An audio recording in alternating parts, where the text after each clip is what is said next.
Isang bahay at eskwelahan ang tinamaan ng panibagong airstrike ng Israel sa Gaza. 9 ang nasawi sa eskwelahan. Yan at iba pang balita abroad sa report ni Mark Salazar.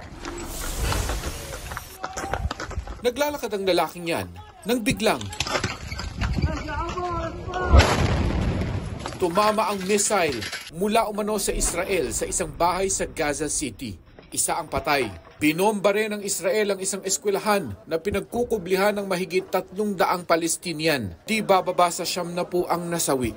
Git ng Israel, mga pasilidad ng Hamas ang target nila.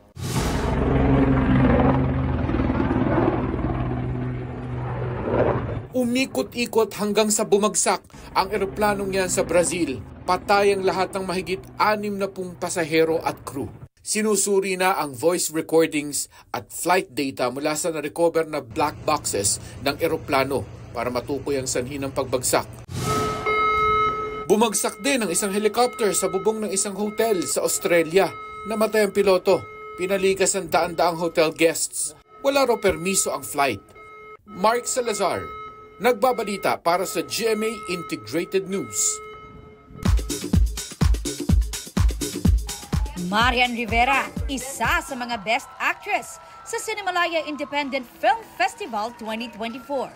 Para yan sa pagganap niya bilang si Teacher Emmy sa pelikulang Balota ng GMA Pictures at GMA Entertainment Group. Sa lahat po ng bumubuo ng Cinemalaya, marami pong salamat sa inyo. To my GMA family, thank you. Direk Kip. Hindi ako ilimason! Mga eksena sa Widow's War, lalo pang nagiging intense. Prime suspect ngayon si Francis, na ginagampanan ni Jeric Gonzalez sa pagpatay kay Basil Palacios. Bea Alonzo sa Usaping Pag-ibig. I've always been a hopeless romantic and I still believe that there's someone out there for me.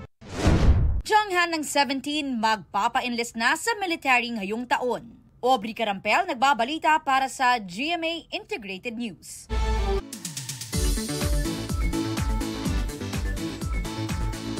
May rock formation na mas lalo pang nagpakinang sa Tigalay Falls sa Abra. Tiyak daw mapapasigaw ka sa Darna Falls ng Ilocos Norte. G tayo riyan kasama si Rafi Tima. Dito mapapasigaw ka sa ganda.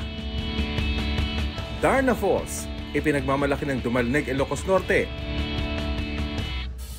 Ang mga bato ni Darna, dinadalo yan ng malakristal na tubig, kung saan pwedeng magpalutang-lutang o sumisid.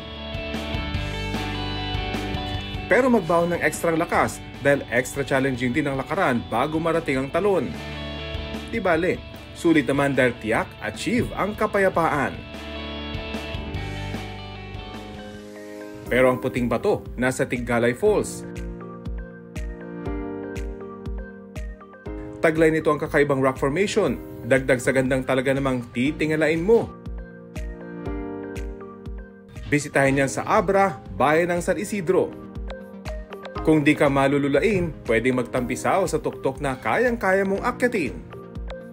Rafi Tima nagbabalita para sa GMA Integrated News. Huwag magpahuli sa mga balitang dapat ninyong malaman. Mag-subscribe sa GMA Integrated News sa YouTube. Sa mga kapuso abroad, subaybayan nyo kami sa GMA Pinoy TV at sa www.gmanews.tv.